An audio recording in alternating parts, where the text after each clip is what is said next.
Entonces, vamos a escuchar, vamos a conversar, vamos a tener el gusto de tener a Jorge Sharp desde Valparaíso, el puerto principal. Ahí está don Jorge Sharp, desde el puerto principal. Gusto de tenerte, Jorge. ¿Cómo estás? Buen día todavía.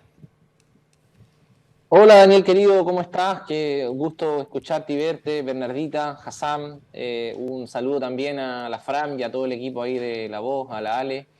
Siempre es un gusto conversar con ustedes, queridos. ¿Cómo andan? ¿Bien? Bien, O bien. sea, bueno, No, lo estamos no pasando sé. fantástico, te morí. Oye, Jorge, bueno, tenemos harto que conversar contigo, pero partiendo un poco tu reflexión respecto de lo que pasó el domingo, tu posición respecto del resultado, qué conclusiones has sacado, cómo has conversado con tu equipo, porque tú tienes siempre una posición política y eso es muy interesante y queremos escucharla. Chuta, gracias Daniel. Mira, así como cuatro titulares, solo titulares que ahí podremos ir desmenuzando en la medida que avanza la conversa. Lo primero, lo que todos evidentemente hemos constatado, la irrupción de republicanos como el partido líder en la derecha. Republicano, hay que decirlo con todas sus letras, un partido de ultraderecha, que me da la impresión aprovecha dos cosas. En primer lugar, el clima de inseguridad que vive el país, que se viene gestando desde hace meses, no es nuevo aquello, y la crítica que amplios sectores de la población tienen respecto a la gestión del gobierno.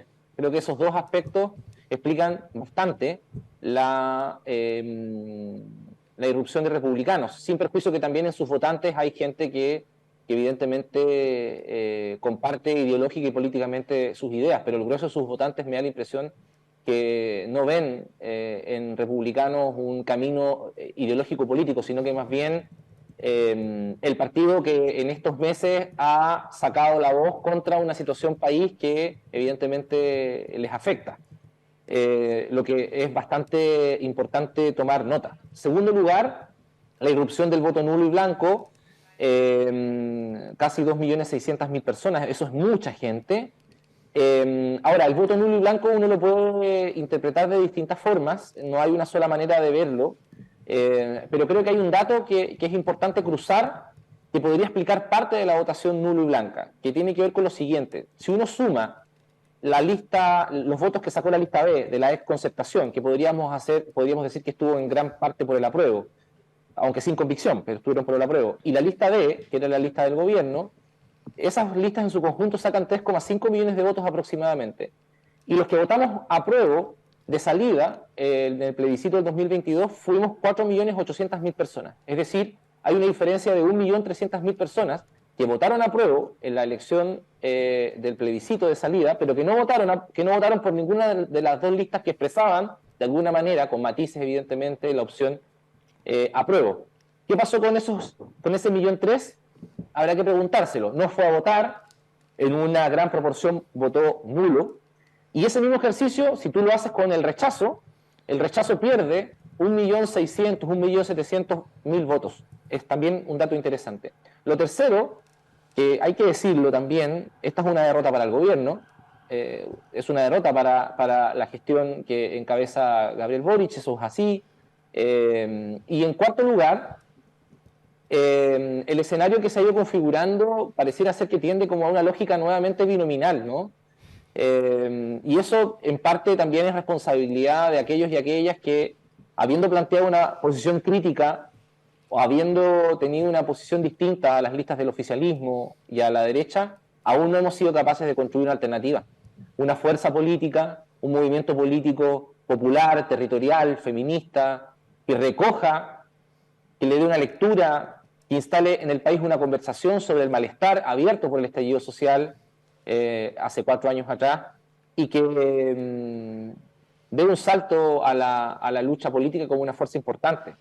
Es como mi cuadrilátero, por decirlo ahí, que esas Sí. cuatro ideas pelean, discuten, avanzan en uno u en otra dirección. Pero por lo menos así estamos viendo la cosa en Valparaíso, Daniel. Pregunta Rufinelli, pregunta Hassan, ¿sí? No, a mí tengo una pregunta. Y tiene que ver con esto que el mismo alcalde dice que esto es también, esta votación, ¿cierto? Sería un voto de rechazo a la gestión del gobierno. Y en ese sentido, tomando, ¿cierto?, como que parte de este resultado es un castigo a la gestión del gobierno, ¿haces alguna autocrítica, alcalde, respecto de ser parte de esa crítica al gobierno? Lo que sucede, Bernardita, es que los términos de la elección constituyente no fueron constituyentes, fueron contingentes. Sí. Fue una nueva forma en que se expresó la lucha política que hoy día existe. Y los términos de la lucha política hoy no están definidos sino básicamente por un asedio permanente que ha tenido el gobierno de parte de la derecha y de la ultraderecha, una agenda que el gobierno ha tomado, que no logra salir solo de la agenda de seguridad y mostrar una agenda más amplia, que tiene que ver en parte con el programa que llevó a Gabriel Boric a la presidencia y que tiene que ver con el programa de un amplio grupo de movimientos políticos y sociales, y tiene que ver con un marco que estuvo o que está dado principalmente por la agenda de seguridad. Que no hay que negar que efectivamente el país tiene un grave problema de seguridad, eso es así, pero la agenda de seguridad en la versión de la derecha lo que termina convirtiéndose es en una agenda, en primer lugar, de miedo, de producción de miedo. Yo ayer decía en una entrevista, ojalá que el partido, o sea, lo mejor para el Partido Republicano es que todos vivamos con miedo y ojalá lo menos juntas y juntas posible. Que no nos encontremos en el barrio, que no nos encontremos en la escuela, que no nos encontremos en los puestos de trabajo, ojalá lo más individualistas y disgregados posible, ojalá los más desconfiados unos a otros, en definitiva, ojalá impedir que el tejido social se reconstituya. Esta agenda, por tanto, genera miedo. Esa agenda, además, lo que produce también es que se le comience a dar lectura a lo que está pasando en el país en una lógica de amigos y enemigos. Hoy día el enemigo es la migración, mañana va a ser las diversidades sexuales, en 3 días más va a ser la agenda de derechos reproductivos de las mujeres, en 4 días más van a ser las fuerzas políticas, que yo no sé si les llama la atención, pero esta idea de que ojalá el sistema político tenga los menos partidos posibles es una agenda de restricción política, es una agenda de reducción a la democracia a un ejercicio banal, a un ejercicio ritual. Ya, pero esa es la crítica a los republicanos y a su campaña. Entonces, yo te pregunto por la autocrítica. ¿Qué es lo que me gustaría a mí que pudiésemos hacer? Y ahí evidentemente todos tenemos una cuota de responsabilidad. Poder con fuerza poner sobre la mesa la agenda que en definitiva abrió el país el 18 de octubre del 2019, que es la agenda de enfrentar los abusos y enfrentar la desigualdad. Y esa es una agenda que requiere poner sobre la mesa la discusión sobre el modelo de desarrollo. En Chile no estamos discutiendo sobre el modelo de desarrollo. La única vez que discutimos en estos años el modelo de desarrollo fue a propósito de la discusión del TPP-11, que terminó por seguir profundizando un modelo de desarrollo como el que conocemos el día de hoy. Es la agenda también de la democracia. ¿Qué tipo de democracia estamos construyendo en el país? La democracia no es solamente ir a votar, la democracia tiene que ver con cómo las comunidades, cómo los movimientos y organizaciones sociales toman decisiones respecto a los asuntos más acuciantes o a los problemas más inmediatos que pueden tener en su barrio, en su ciudad. La democracia no puede convertirse solamente en una liturgia electoral.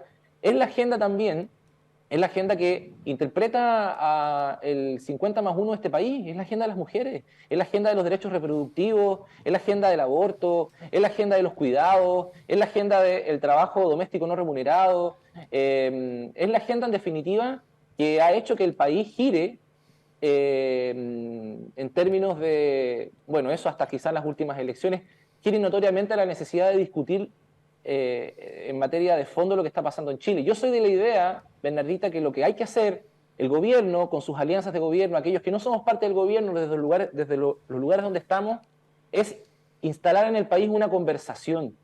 Necesitamos conversar para volver a encontrarnos. Republicano no quiere que conversemos.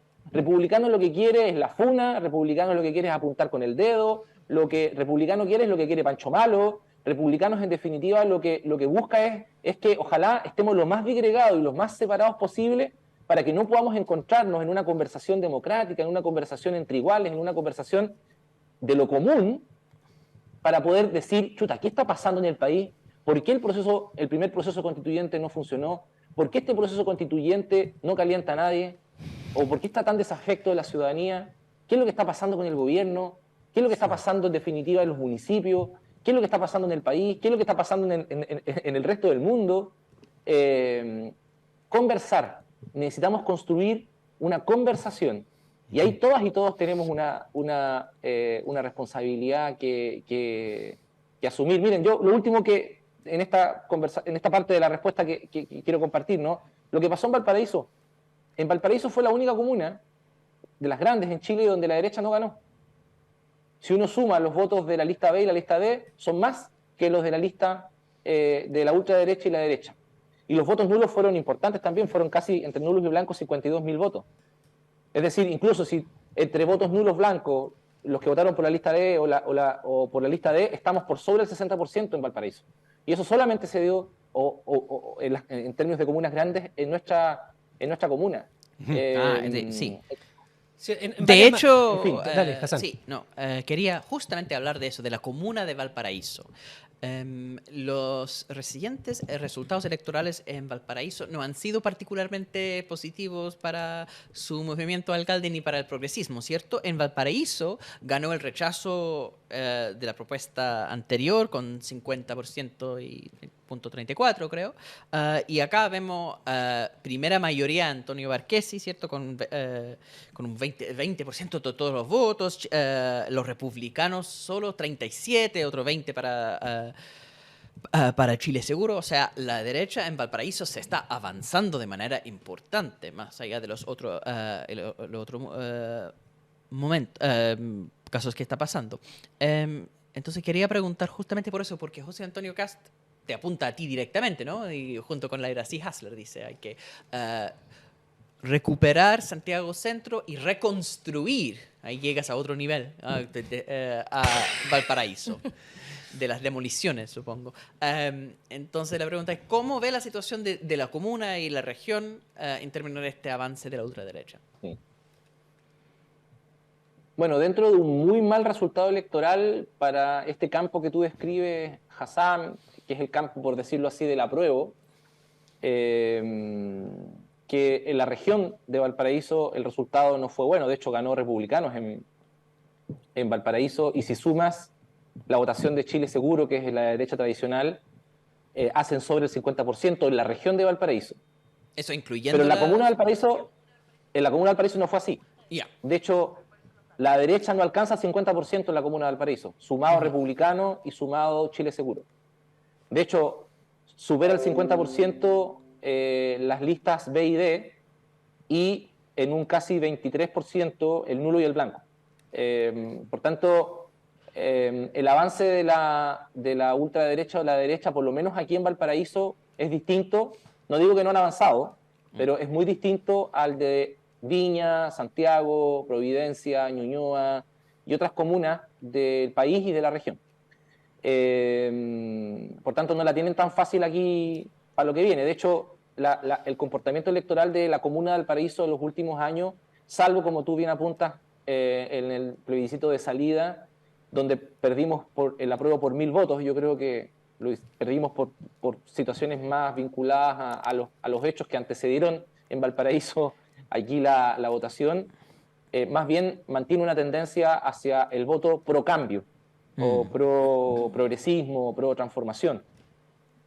Y eso creo que en parte es porque lo que precisamente hemos tratado de hacer muchas y muchos en Valparaíso es lo que dice José Antonio Caspo: reconstruir Valparaíso. Estamos reconstruyendo Valparaíso del legado que nos dejó la política tradicional y en particular la UDI en su gestión. Tuvimos que reconstruir el municipio de Valparaíso porque nos dejaron con un municipio con un déficit de 18.000 millones de pesos. Hoy día el déficit no existe en la Municipalidad de Valparaíso.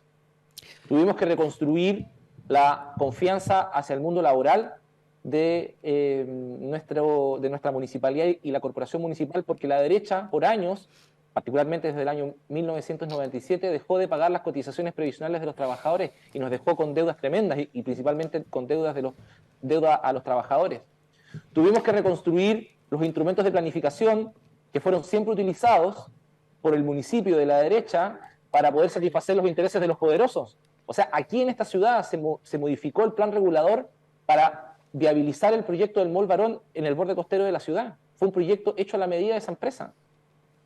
Lo que hemos hecho nosotros es poner a disposición los instrumentos de planificación en función de los objetivos que la comunidad tiene. Por ejemplo, detener las construcciones como sucedió en Estación Central bajo la administración del ex ministro del Interior y alcalde en su momento, Rodrigo Delgado, evitar los guetos verticales en los cerros de Valparaíso.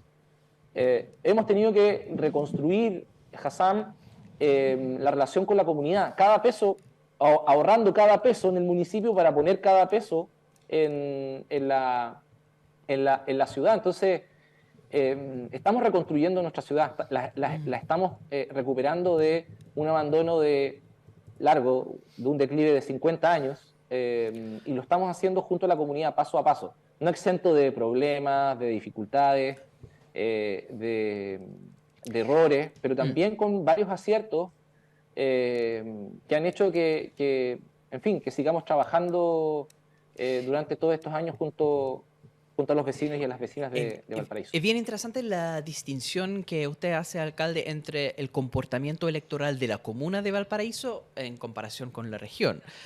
Los temas municipales son los más cercanos a la gente, al final no una cuestión etaria, abstracta de lo que está ocurriendo a nivel país, sino las cosas que la gente vive saliendo a la calle todos los días. Y en ese sentido, las elecciones municipales van a ser en 27 de octubre del próximo año, no están tan lejos. Entonces, este debate acerca de quién va a ser el próximo alcalde, cómo va a ser la gestión municipal, no va a dar por esos temas como tan abstractos constitucionales, se va a dar por una situación muy directa que en este momento tiene que ver un poco con la agenda de seguridad, que es lamentable que los alcaldes no tienen tanta incidencia en esto. Esto es un poco responsabilidad del Ministerio de Interior, no hay tanto que se puede hacer. Sin embargo, hay temas luminarios, temas de las confianzas ciudadanas, de trabajar las organizaciones comunitarias frente a la seguridad. Entonces, hay cosas que se puede hacer.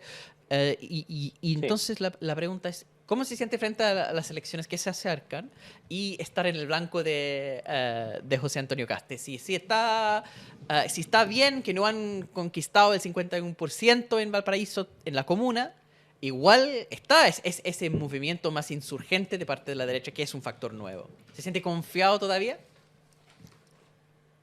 Sin duda, no, para nada, Hassan. La confianza es la enemiga de la izquierda. Cuando yo digo la confianza, la soberbia y el mirarse el ombligo. Creo que son tres errores que como izquierda hemos cometido durante muchos años, de creer de que interpretamos o creemos captar lo que la gente está queriendo o sintiendo o deseando. Creo que un proyecto de izquierdas, un proyecto de transformación tiene que desde abajo, desde, como decimos aquí, el territorio, construir siempre poniendo todas estas alertas que comento y estar siempre bien orientado a la satisfacción, a la resolución de los problemas que a las familias de nuestras ciudades, en este caso de Valparaíso, afectan diariamente. O sea, por ejemplo, una de nuestras preocupaciones ha estado en cómo fortalecemos la atención primaria de salud. Cuando nosotros asumimos, si no hubiese sido por los funcionarios y funcionarias de la atención primaria de salud en nuestra ciudad, hubiésemos tenido consultorios prácticamente en el piso por responsabilidad de la derecha. Hemos trabajado con ellos en el mejoramiento de sus condiciones, pero también en el mejoramiento de cada uno de los servicios y prestaciones que se entregan en la APS. Entonces, Hace menos de una semana estuvimos inaugurando, poniendo en marcha nuestro centro de imágenes. Y hoy día Valparaíso es una comuna donde se acabaron las listas de espera en 3 tipos de exámenes de imágenes o radiografía: obstetricia, tórax y dental, que son las más demandadas. Es decir, hoy día un vecino y vecina de Valparaíso va a su consultorio, pide la hora y en un abrir y cerrar de ojos es atendida con cariño, con respeto, con dignidad por profesionales en nuestro centro de imágenes y tiene la respuesta que requieren estas 3 prestaciones en un segundo abrir y cerrar de ojos. O abrir y cerrar de boca, porque De es eso se dental. Tal cual. El lado De eso se cómico trata. de Entonces, Stingo. Sí, oye, alcalde, me parece buena noticia, pero lo voy a llevar a un tema que a todos nos duele un poco, porque usted dijo el cuarto punto, yo lo anoté, el cuarto punto es, bueno, la vuelta al binominal y la falta de agenda, falta de camino de la izquierda. ¿Qué es lo que nosotros estamos representando de una u otra forma? ¿Qué hacemos frente a eso? Porque esto que usted lo dice, no lo dice ahora nomás, alcalde, lo ha dicho antes, pero además lo dijeron otros antes y otros antes. Siempre tenemos ese problema. Es un problema endémico de la izquierda no unirse, no tener... O sea, no sé si hay egos de distintos sectores, no sé si... ¿En serio? ¿Cómo se Podría te ser. ocurre? Pero ese es un problema que tenemos hace muchos años, aquellos que queremos un progresismo, aquellos que queremos construir una patria para todos, de que siempre salta uno y que, no, que el Agiles, que el otro, que el demás. Aparte, a propósito del Agiles, hay que siempre mandarla ahora a los republicanos porque ya va, donde pasa, va destruyendo lo que hace. Entonces hay que mandarla Agiles a los republicanos para que ya que se echó el Partido Humanista, se echó el PDG, ahora tiene que irse a los republicanos. Están diciendo por ahí, yo no digo nada. Pero ¿qué dice usted respecto de esta inoperancia, no, incompetencia tampoco, de esta no sé qué forma de decirlo, que la izquierda no es capaz de tener un derrotero común, bajar los egos y hacer una cuestión que quizás Allende lo hizo, pero que no tenía mayoría, digamos? Gran pregunta, Daniel. Gran pregunta. No es fácil responderla, compañero, porque hay un poco de todo en la explicación que estamos buscando respecto a qué ha pasado con la izquierda, incluso habiendo existido la revuelta, ¿no? O sea, habiendo existido este gran malestar y esta gran expresión. Te estamos escuchando, Y esta perfecto. gran expresión, fantástico, de esta gran expresión de masas, ese momento que Óscar Ariel Cabezas en su libro ¿Hasta cuándo?, que recomiendo mucho, habla de la asamblea de los cuerpos, donde los cuerpos en definitiva ocuparon el espacio público, no fue capaz tampoco de producir fuerzas políticas nuevas con este ideario que tú describes. Yo no tengo una solución mágica yo soy parte de un movimiento que es Transformar Chile, que nos estamos haciendo esas preguntas. No tenemos, por tanto, una solución mágica en Transformar Chile. Sí pienso que hay dos cosas que nos pueden ayudar a orientarnos. Lo primero, creo que hay una carencia de proyecto. Tenemos un problema de proyecto, tenemos un problema vinculado a proyectos, a consignas, a discursos, a maneras de poder expresar nuestras ideas, y eso tiene que ver con precisamente la necesidad de construir un proyecto que pueda interpretar a la gente. Y creo que hay terreno avanzado. Creo que el trabajo que se hizo en el marco de la convención, el texto que se votó y se rechazó, que interpretó a casi 5 millones de personas, es un buen inicio, es un muy buen inicio. Ahí está condensada parte importante de las demandas sociales feministas, territoriales, plurinacionales, populares, de el largo proceso de lucha que ha vivido el país luego de la vuelta a la democracia, incluso más atrás. Primera cosa. Y lo segundo, hay que conversar con la ciudadanía, hay que conversar con la gente, conversar y escuchar, no suplantar, no dialogar, que es como un ejercicio como más, a mi juicio, unilateral, ¿no? Sino que la conversación es un ejercicio más colectivo, para saber qué está pensando la gente. O sea, ¿qué pasa hoy día con los jóvenes en Chile, Daniel? ¿Qué pasa hoy día con la juventud en Chile? Hoy día la juventud en Chile lo único que tiene el Estado es represión. Hoy día lo único que tiene los secundarios del Estado es aula segura y tiene un sistema educativo que no los interpreta. Hay que conversar con los jóvenes qué están pensando, qué están sintiendo, qué quieren. Hay que conversar también con los pueblos originarios. ¿Por qué votaron como votaron? ¿Por qué ahora votaron de otra forma? ¿Qué están...? Y la conversación tiene que ser no en el Congreso, no en el municipio, esa conversación tiene que ser en el territorio, ahí donde se hace la vida, ahí donde en definitiva están las comunidades, donde están los movimientos sociales, donde está el vecino, donde está el poblador o la pobladora, donde están los jóvenes y los niños y las niñas. Conversar. Una conversación creo que es un buen punto de inicio para un proyecto de cambio. Y tiene que ser una conversación nacional, una conversación que vaya desde Arica a Punta Arenas, pasando por el desierto, pasando por el campo, pasando por las ciudades, por los sectores rurales, de Cordillera a Mar, hablando con los pescadores, con los portuarios, hablando en definitiva con todo el mundo. Se hizo un poco a partir entonces, de Bachelet 2 con sus cabildos, después con el propio estallido, la gente se juntó de Mucho. mutuo propio. Sí. Pero eso llega el momento en que vamos a hacer política sin ustedes. Es como la política de comunicaciones, la concepta, ¿no? La mejor política es que no haya política de comunicaciones. Sí, yo concuerdo contigo. Hay que escuchar mucho más y no dictar cátedras. Pero hay algunos que son profesionales de la política y que como que sienten que ellos tienen la papa y no escuchamos. Pero cuando se escuchó, se hizo. Después ya nos olvidamos. Es una cuestión que es como endémica, que sin ustedes. O sea, para ustedes no se preocupen, chiquillos, pero sin ustedes. Es bien sintomático. Hassan, por favor. exactamente. Sí. El tema es que sí, yo estoy de acuerdo contigo, Daniel. Estoy de acuerdo. Hassan va a leer algunos comentarios que nos han dado la gente de la comunidad y gente que nos Ya. ve. En Facebook, Carolina Caro dice: Republicano chileno jamás promoverá la unión del poder popular. Le tiene miedo. Por eso aplica el divide y vencerás. Erika Salazar Borges, también en Facebook, dice: me gustaría que el señor Sharp fuera el próximo presidente. Gina Lorena Lara Palma dice: me encanta Sharp, lo admiro mucho. Muchos puntos de exclamación. En YouTube, Marcia Ripe dice: Sharp no es parte del gobierno, no tiene que hacerse cargo de su inoperancia. Ruth Riquelme dice: alcalde, pero usted tampoco ayuda si cada cierto tiempo critica al gobierno, de esto se agarra la derecha. Opiniones encontradas ahí. Y Seeker dice: yo no doy mi voto a la ultraderecha. Bien Bueno, por usted. alcalde, ¿cómo ve esta visión así que algunos te felicitan por separarte del gobierno y otros te critican? ¿Cómo ve? Bienvenido a la política. Desde la gestión municipal, ¿cómo ve la relación con el gobierno?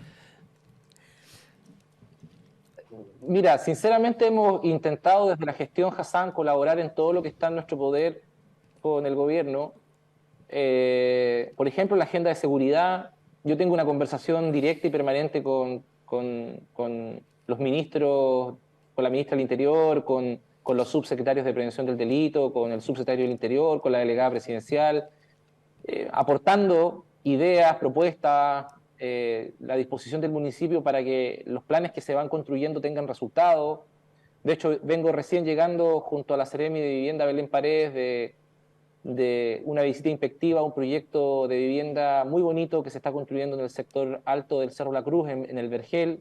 Qué bueno. 74 casas de 58 metros cuadrados, hermosas realmente, de una comunidad de vecinos y vecinas que lucharon por 10 años por esas viviendas. La relación institucional con el gobierno de parte del municipio siempre va a existir la mejor disposición de colaborar con todas y con todos. Y yo entiendo lo que dice la gente. A propósito del comentario, no le quiero sacar el bulto al comentario que realiza ahí la compañera, ¿no? Respecto a que cuando se le critica al gobierno eso lo aprovecha la derecha. Ese es un poco la complejidad del escenario, porque yo creo que muchas y muchos de los que estamos hoy día conversando, que están viendo el matinal, saben que hay cosas que el gobierno no ha hecho bien. Eso lo saben. Y uno tiene que no ser obsecuente. O sea, creo que decir lo que uno piensa es parte la integridad que cada uno de nosotros tiene respecto al ejercicio de la política. Si callamos lo que pensamos, si callamos en definitiva lo que pensamos que está mal, creo que le terminamos haciendo más mal al gobierno que bien. Claramente la crítica que uno tiene que realizar siempre no tiene que ser una crítica destructiva, no tiene que ser una crítica que no aporte, no tiene que ser una crítica que en definitiva haga que la situación empeore, porque eso efectivamente es lo que republicanos y la derecha y ultraderecha quiere. O sea, republicanos y la ultraderecha están en una posición destructiva, son una posición que quiere dejar sin ningún margen en cualquier área, en cualquier dimensión de la política al gobierno. Y de esa crítica tenemos que evidentemente alejarnos. Pero claramente hay muchas y muchos en Chile que, habiendo votado por el presidente Boric, creen que hay muchas cosas que se deben hacer de forma distinta.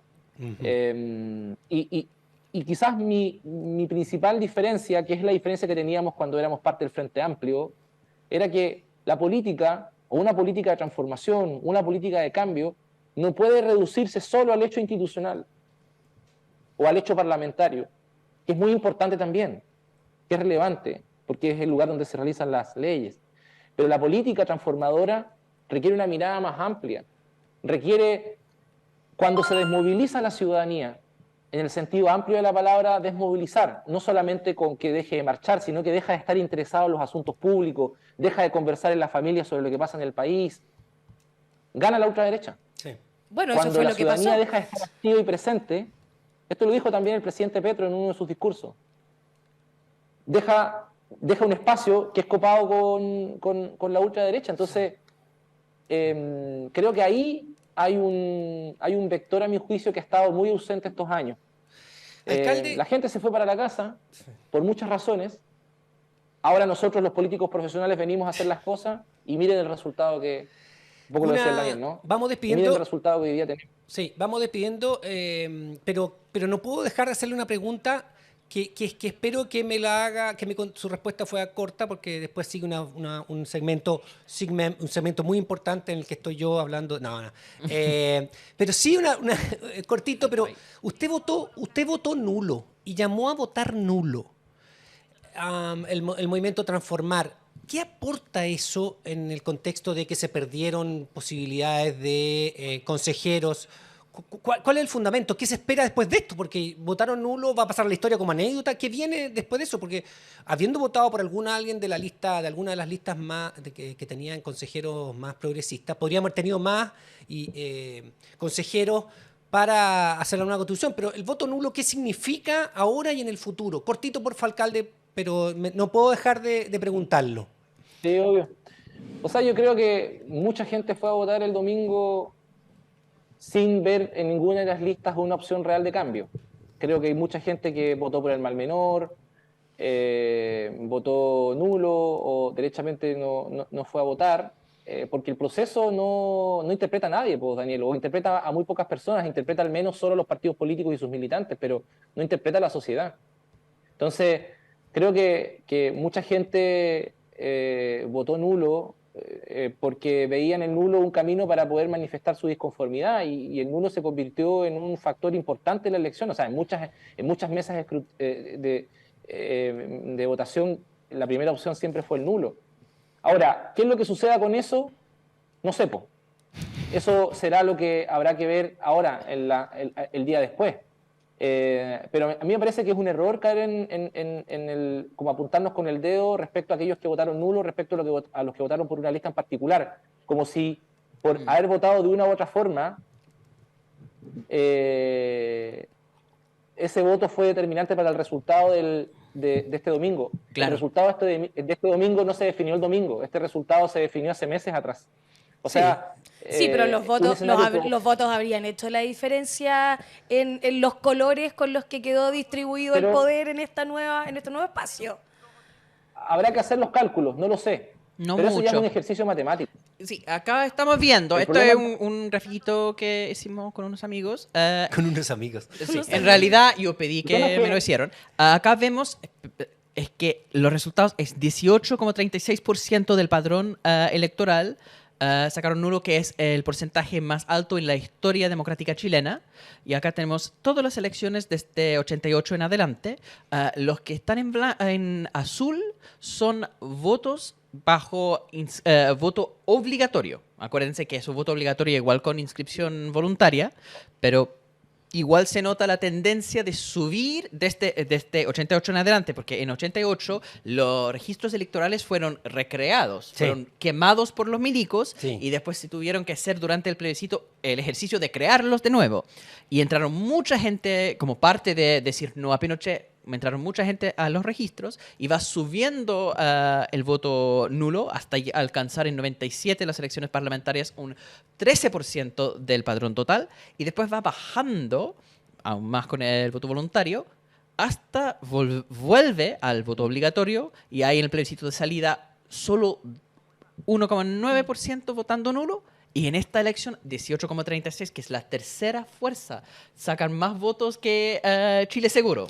Por eso digo que efectivamente esos votos sí hacían diferencia en cómo iba a quedar distribuido. No en el sistema poco proporcional, porque el sistema del Senado no hay una relación directa entre el porcentaje de votos y los escaños. Entonces, probablemente en términos de esto, los republicanos y de Chile Seguro iban a arrasar de todas formas. Lo más interesante de esto es que era tan poco atractivo el voto de la lista D que había mucha gente, evidentemente, que prefirió votar lista D en vez de apoyar votar nulo Votar en vez de nulo. apoyar a Sí, eso. sí, ese es el Entonces, eso yo problema. creo que para la centroizquierda, la izquierda es una señal muy fuerte. ¿Qué piensa Pero ¿por Jorge? qué? Pero cambiemos el eje de la pregunta, po, porque es muy fácil de la lista D criticar el voto nulo. Es fácil, pues, echarle la culpa al voto nulo del resultado. Es que es muy fácil que la lista D, que yo creo que es un error que lo hagan, le eche la No, culpa al voto obviamente. nulo de lo que Obviamente pasó que la esta responsabilidad semana. pasa por una cuestión política, de Pero unión de es Es fuerzas. más bien al revés, que Claro. los nulos critican la lista D. Pero O es sea, el problema de ellos. obvio que hubo Y gente que es- prefirió eso dibujar no un tiene- Walt Disney que votar por la lista D. O sea, ese es el nivel de gravedad. A eso vamos. Walt Disney Productions. Claro. Lo que pasa es que, y por tanto, esa no es la pregunta, ahí te das cuenta que la izquierda estamos desorientados.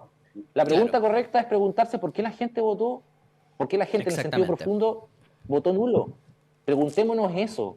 Si nos hacemos las preguntas correctas, vamos a llegar a respuestas distintas que apuntar con el dedo a los nulos. O sea, me parece que sería un error de una bajeza y de una falta de incluso intelectual tremenda que se le apunte con el dedo a aquellos que votaron votos nulos, de explicar de por qué caso hoy día está en el lugar donde está, por favor. Es mucho más profundo lo que está pasando con la ultraderecha en Chile que lo que pasó el 7 de mayo. El 7 de mayo simplemente vino a mostrar un escenario que se viene consolidando hace semanas, hace meses, quizás hace años. Entonces, hagámonos las preguntas correctas para intentar resolver lo que el Daniel me preguntaba, ¿no? ¿Cómo reconstruir un lugar, un campo político popular, de izquierdas, transformador, feminista, territorial, para la lucha política que viene en Chile, para lo que viene a futuro, pensando siempre en el bienestar de todas y de todos, de las mayorías? Entonces, hagámonos las preguntas correctas. Esa es mi... Jorge Es Char, muy Es muy siempre... cierto oye, lo que dice el alcalde. Como yo quería decir, me hizo recordar el poema de Brecht, ¿no? Cuando dice, ¿no sería más fácil que el gobierno desuelve el pueblo, elige otro? Que al final, si el voto nulo es porque no encantaron los candidatos de la lista D. Entonces, la pregunta correcta es sí, que hay que entender el voto nulo, pero es el trabajo de los políticos encantar, no el trabajo del electorado seguir detrás de ellos. Oye, siempre un agrado, siempre muy interesante conversar con Jorge Sharp. Me gusta eso que tengamos algunas diferencias, me gusta que podamos poner sobre la mesa nuestras posturas. Le reconozco una gran capacidad, resistencia, igual que nosotros. Un abrazo, don Jorge. Hasta otra vuelta, porque ahí estamos juntos. Chau, chau. Y muchas gracias, Jorge. Gracias a ustedes, un abrazo a todas y a todos en el matinal. Chau, chau.